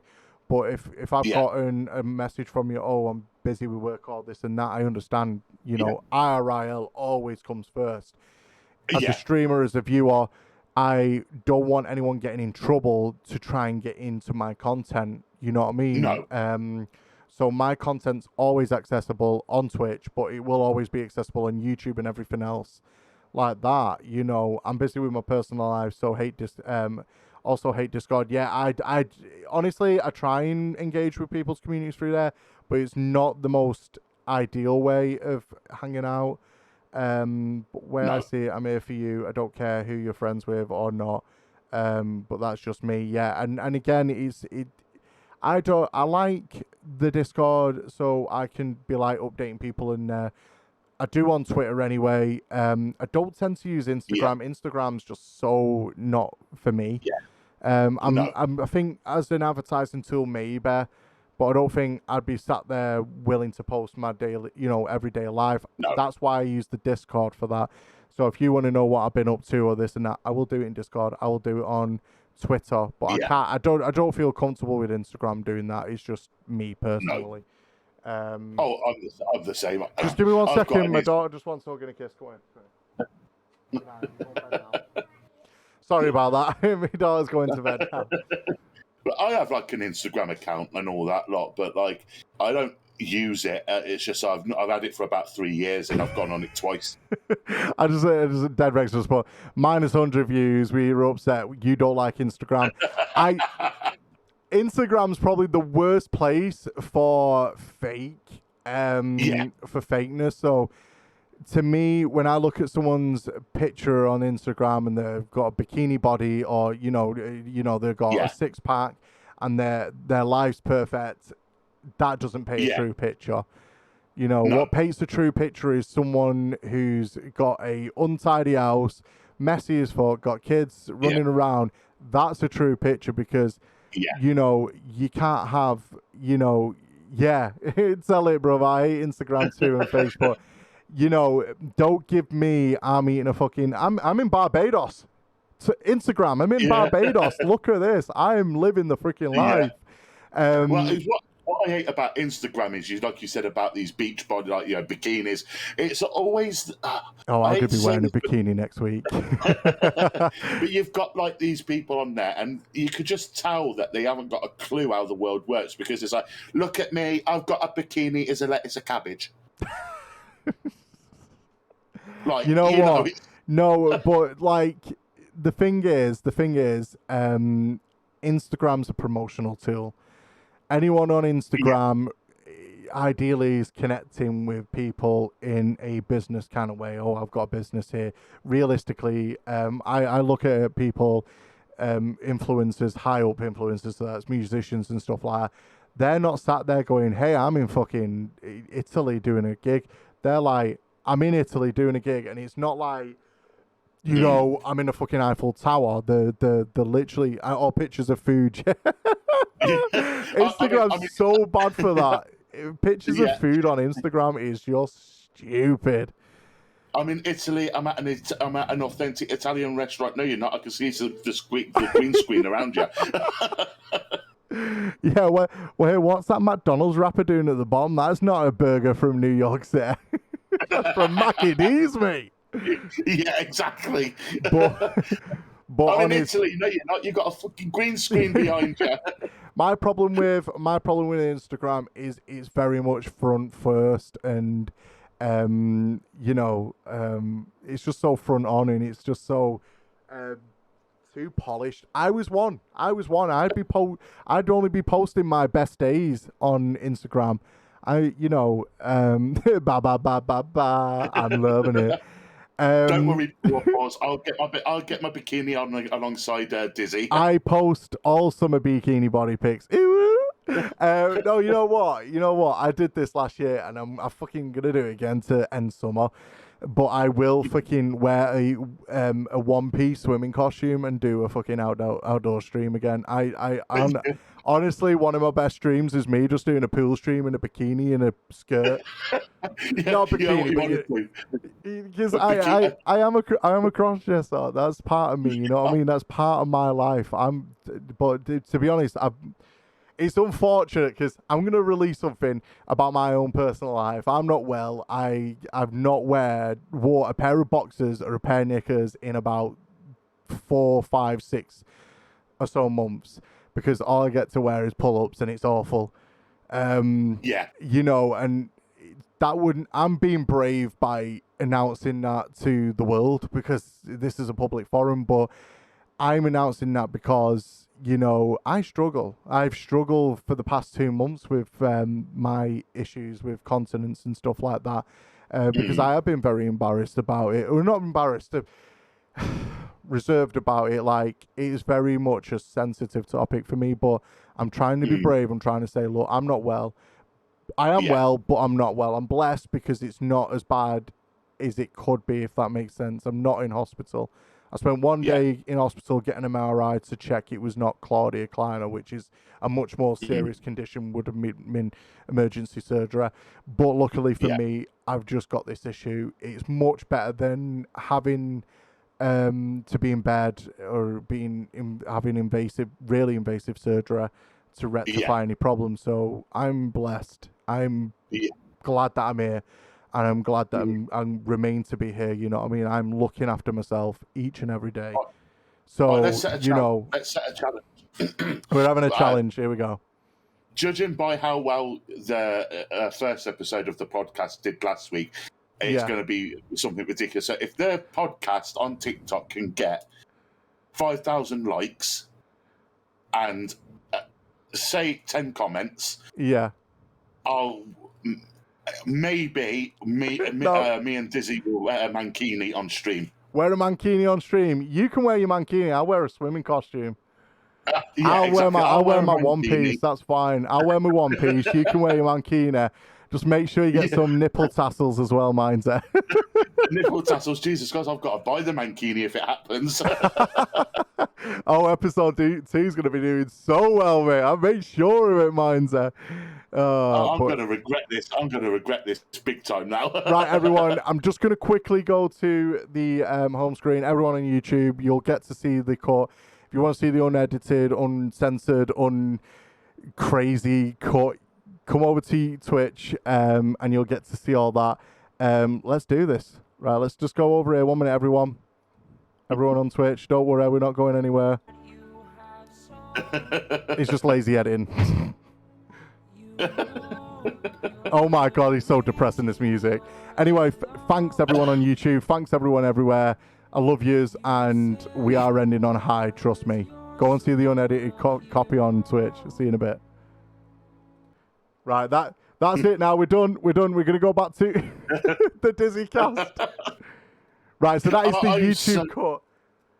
No. Shadows, I'm fine. I was just doing the cut for YouTube. I'm lazy. I like lazy editing. I'm so glad you... As you can tell, we're in sunny Barbados. We're in Barbados, man. We'd spent 10 hours on an aeroplane to get here. We are now in Barbados. Hours. It's about that, isn't it? 10 hours? No, it's about... I'd say about 6-7 hours. No, it's right near Florida. It's on the coast of so the Bermuda. Yeah. Why did I think it was in Caribbean? Oh, don't pay any attention to me. I got done. Yeah. This is near the Bermuda Triangle, everybody. We are literally risking our lives for this content. Let's go. Barbados, everyone. Welcome. It's so hot. Mindsy is not wearing a t-shirt. This is now the unedited copy, so just... Hey, Shadows Den, I appreciate you stopping round. As always, we had a vulnerable moment. We had a great time, haven't we, so far with the podcast? It's just crazy. Like, we've talked about everything. Like, what is there not to talk about now? I mean, we can continue on with the Twitch if you want, and growth, or we can just have a laugh and just go crazy now. But go crazy. Yeah, let's go crazy. Let's do this. But basically, I've enjoyed TikTok. So everyone, when the TikTok's out and we get the what's it called? The snippet, the highlights reel. When we get the highlights reel out, 5,000 likes and 10 comments is going to make Mindser have to wear a mankini on the next Dizzycast. And he'll be doing it in my pool because I will take a picture of my pool and stick him in it. We're not even going to have the desk next week. It's just going to be a pool. Mine's in it. You got to give me to the end of the month. I've got to buy it first. Hey, you heard that first. Mine's going to go and buy a mankini, some nipple tassels for this next stream. It's if the snippet on TikTok can hit 5,000. I'm going to sit down now, everyone. Likes. Yeah, we can do 5,000 likes. We can do that. We've done well so far. I'm going to put in... good point. I'm going to put in a challenge. Oh, good God. We're going to put it as a challenge. And it's got to be a pink one, mine's there. Oh, God. I was looking at the Borat one. The Borat one. Yeah, we can, is there not a pink Borat one? No, there's not. Oh, no. Yeah, we got to get the Borat one. Listen, anyone, do not cancel us. Yeah. Pink. I'll have a look for you, Paws. Just for you. Just for you, Paws. We can always, if you can't get the pink one, get nipple tassels that are pink. Because I'm not having no nip slip on this show. I'm a bloke. It doesn't matter, does it? I don't know if it's... I can't remember if it's against TOS or not. I know it ain't on TikTok. I'm sure it is on Twitch. Hey, have you seen some of the shit that goes on TikTok? Oh my God. Grief. Actually, we are still on the TikTok subject for anyone in here. My God, some of the stuff on TikTok, it is against TOS to show nipples, even as a man. Really? Yeah. I thought so too, yeah. What if I cover them with a fingertip? No, just stick some plasters on, nipple tassels or something. Oh, nipple tassels. I'm not sticking plasters on hairy chest. Oh, yeah, that's a good... No, shave. Just... If you put stickers there, it's fun. All right, I'll get stickers. I won't just get a couple of smiley faces, just like, chilling. How about, like, sausage party stickers? Oh, God, here we go. We're going into sausage party. Oh, my God. Fine. No, I'll get what's the best emoji? I'll get a dinosaur emoji where it looks like it's eating and No. Everyone, we can get the Dizzy the I'm a Dizzy MVP stickers and just be like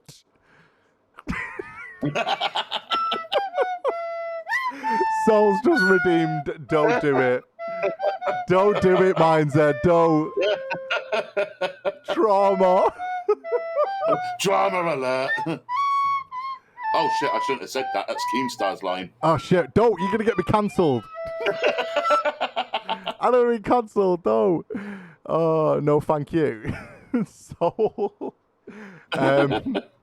But yeah, welcome in everyone.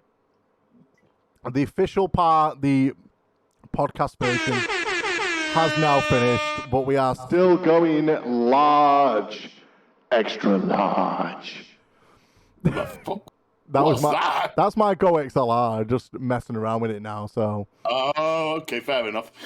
Sooner or later, I do want to get a stream deck and just have a load of scenes and just like skip through the scenes. Yeah, I need to learn how to use mine properly. To be fair, because you can do so much with the. Yeah, Dizzy! Soul, welcome back. How are you? How's your evening going? Hello, Soul. What hey, kind of Shadows. do you like? Sorry, I'm just talking to the Shadows Den. They're on my YouTube right now.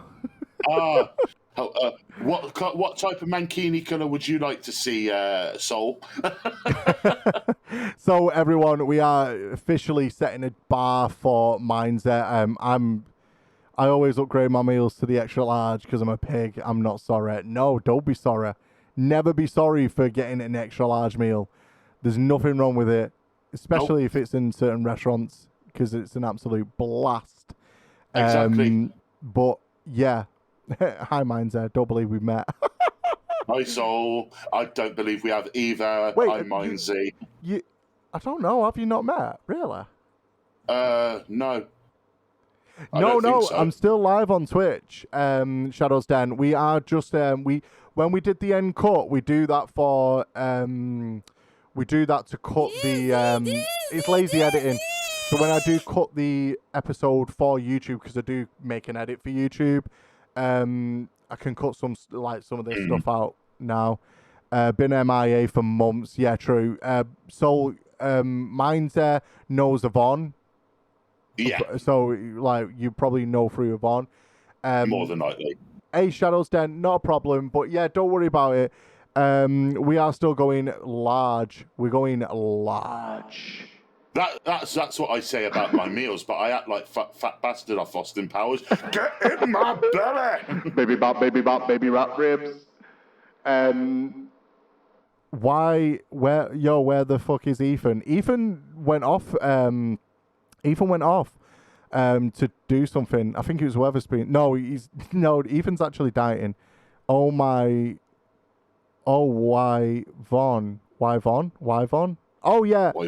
Why Von? It was a nickname we give to Yvonne was Why Von, because it was Von with a Y. So, damn, LOL. Saw the industry, came off. We're ready somewhere else. Sorry, dude. Thought you were good. No, you're good. What we do that for, Shadow's mad. He'll probably be mad. Or Tom. I can never know. But we do that for the edit because we do technically cut the YouTube a little bit short and stay on Twitch, the unedited, the uncensored, the crazy times. It's because we have a Von and a Y Von. Yeah, so Von is our longtime friend. Oh my god. My English is leaving me now. So yeah, we have a friend called Von. And then Yvonne came, and because it's close to Von, we called her Y Von. So Dizzy can pretty much explain who I am. Super easy to explain. Friends. Friends.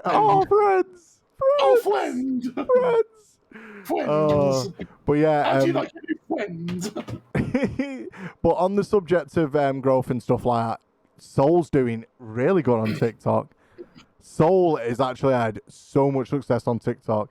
Just being bored. I think you mentioned, didn't you? Just posting. And the thing with TikTok as well is if you post heavily, not another mingling moment. Oh god, I thought that said something else at first. Mingling is a word Soul came up with, wasn't it? Technically. Yeah. Yeah. Yeah. That was hilarious. So much easier than Oh Twitch. God. Yeah, TikTok is such a vibe. We can continue to talk about that, but Soul's had so much success on there at the moment. How many? You have like 3,000 followers on your Soul and stuff like that. Like honestly, some of the shit that Soul's posted on there is mint, funny as fuck. Like honestly. You know what I'm gonna do is I've got one of those dinosaur blow up outfits. Oh yeah. I'm gonna go running around where I live in that and just go up to random shop windows and just wave like a T-Rex and run off. No, that's fair. I mean, that would be funny actually. That'd be great content. Or just review things as a dinosaur. I get away with it because old men want to fuck me. I go, you know what? To be honest, Soul is very much a first trap on, like, everyone's, like, I've seen the comments, like, huh, like, schoolgirl kind of, like, it's very much like, yeah, it's almost like Tinder or Grindr. Right. Yeah. I'm bad on every platform, haha. No, you're not bad. Pause. Stop thinking so small of it like that. Do we have to smack your bottom? we gonna fight soon.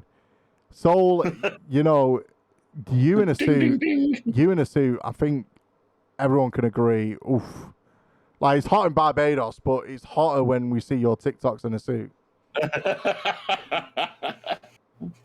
Bottom whipped. All right, that's a challenge. Yeah, you are you funny, but like honestly, you in a suit, even I was like dribbling at the mouth.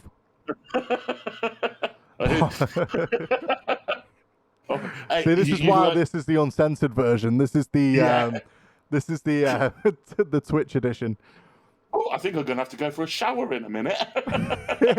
It's all right. There's a shower at the side here of this set. There is as well. Done. Oh dear. Oh my. I'm actually gonna have to go for a shower in 10 minutes. You're good. If you need to drop off in 10 minutes, that's fine. Dead right with the emotes and stuff. Puts hand before eyes. Hey, I like that emote. It's pretty cool actually. But Soul and I role playing here. Oh, you was talking to Soul. Well, sod you. You're not getting a whipped bottom then.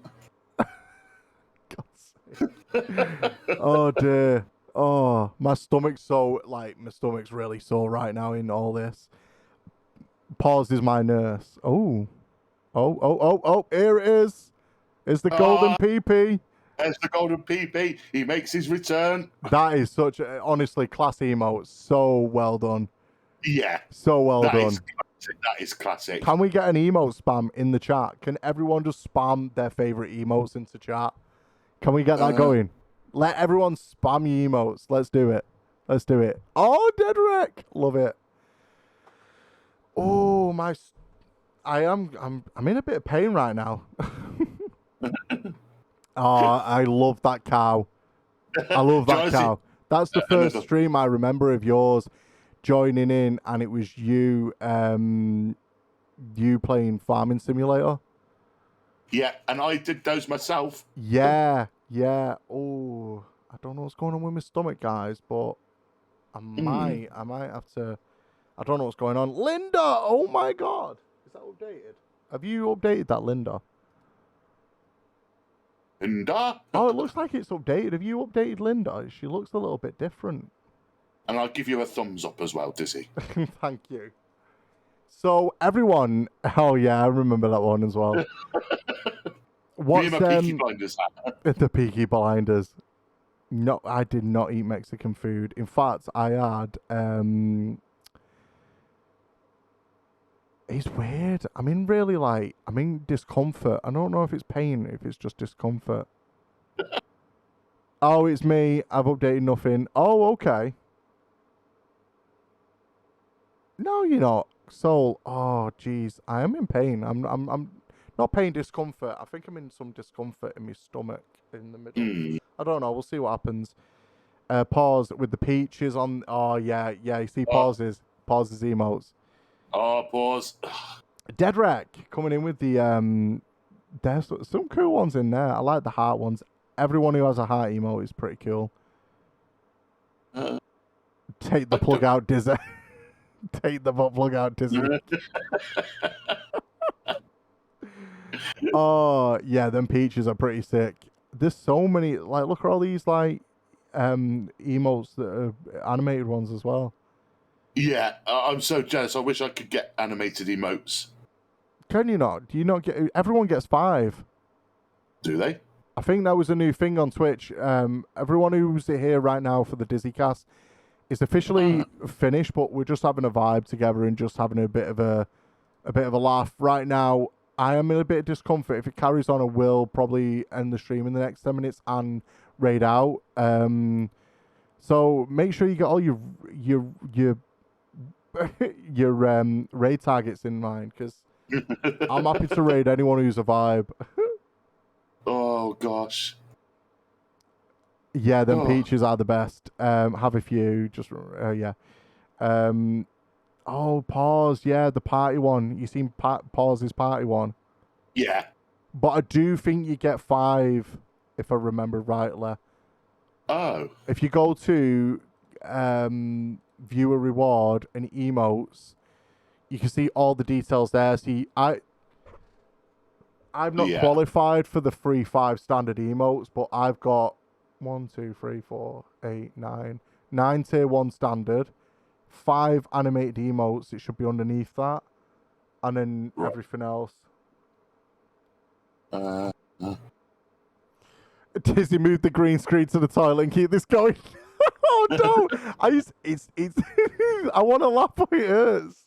It hurts to laugh right now. We're on the beach. Better place to do it than just on this beach. Poo pasta. Oh, God's sake. We do need to get Sundays back on the go. We need to do an Among Us Sunday. I don't know, Sol, can your computer cope with Among Us on a Sunday? On any day of the week, but just those Sundays. Oh, jeez. And then I've got one tier 3, one tier 2, and then you should be able to add them, but I'm not too sure. I got room to add. Hold on, 1, 2, 3, 4, 5, a 6th emote on my tier 1. I can add 5 on animated. Yeah, sorry. So if you get animated ones, you can just. I mean, you can use their quick animate. I've even got like Dizzy Bobby. Just I've got me and Dizzy Bobby. I did myself like an in-sim jam. Yeah. And then I did this for Dizzy Bobby. Right. Got yeah. Dizzy, HMU, anytime I'll game. Of course, I'll make it. It's upsetting, to be honest. I'm just going to buy a new one to boost my credit score. Yeah, why is it? Yeah. Are you going to get a PC set up, though? Are you going to get, like, a decent rig? I'm just going to buy a new one. Okay. Right, I'm going to have to go for a shower, dude. Yeah, right. Before you go, I'm just going to make sure you get a shower. Let me just find you. Do that. There you go. You can get up and do what you need to do now. All right, well, it's been a blast, as always. Yeah, no, of course. I'm not playing with the laptop. Film it, Mindset. Film it. Film it. All right. I'll try to. Yeah, Mindsy's gone to bask in the jacuzzi that's just around the corner here. Absolutely. It's only a jacuzzi when I let gas go, so unfortunately it's a not working jacuzzi until I sit in it. Oh God! Oh my stomach, guys. Anyway, I'm gonna shoot off before this gets any worse. I know, yeah. This blue sea is gonna be brown in about 10 minutes. I'll see you in a bit. Thanks for the invite, and everyone take care. Take care now, Mindset. Oh, just disconnected him a little bit too soon there. Pause your minors, control me. Oh dear. My stomach's so sore right now. I'm very concerned. I'm very concerned about it right now. Mine's under the desk now. Deadwreck, well, it's good to see you all. I need to get supper started. No, that's fine, Deadwreck. Hi, Soul, LOL. Oh, I just realised YouTube's still going. Oh dear. Hi Dedrek. Hi. I'll strap you to the bed. Oh, you know what? I'm gonna try and have a look for a raid target. I wonder. I'm not feeling great. I'm gonna. Yeah, no, I'm not. I'm not feeling great right now. I'll keep you all posted because my stomach, not my stomach down, like not even the stomach. It's like I don't know, my chest is sore and painful. Iron Demon's online. Lemons is online. Murdoch in Sims Live, but I don't know if it's my battles. It's a weird pain in the stomach, like right here. Yeah, it could be the top part of the stomach, somewhere around there. Dedrek, take care. I'm gonna probably raid out now. I'm gonna have a look at a raid target. Who do we want to go and see? We've got Iron Demon, Des the Goat, Jody Mermaid, Lemons, Murdoggin, Faith, Insim. It'd be weird to raid Insim. I'll leave on this note a funny pickup line. Are you a cookie? Because this monster would eat you all day. I'll tell you what. Let's go over to the Iron Demon. He's playing the Multiverse, which is a new game. Let's go ahead and give Iron the raid. Let's do this.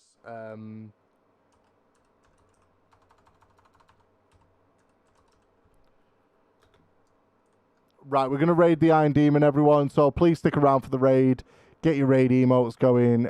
We're going to officially end the stream because I am not feeling 100% right now. Like, the end of the stream now, my stomach's really sore right now.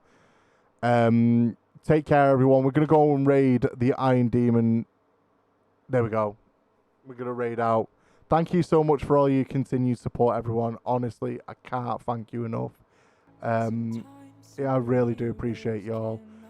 Yeah, so my stomach's a little sore, so we're probably going to take a break. Right, thank you everyone, and I'll see you in the next stream. Hopefully it'll be this Sunday. We'll see. Keep an eye on the social medias for any new information.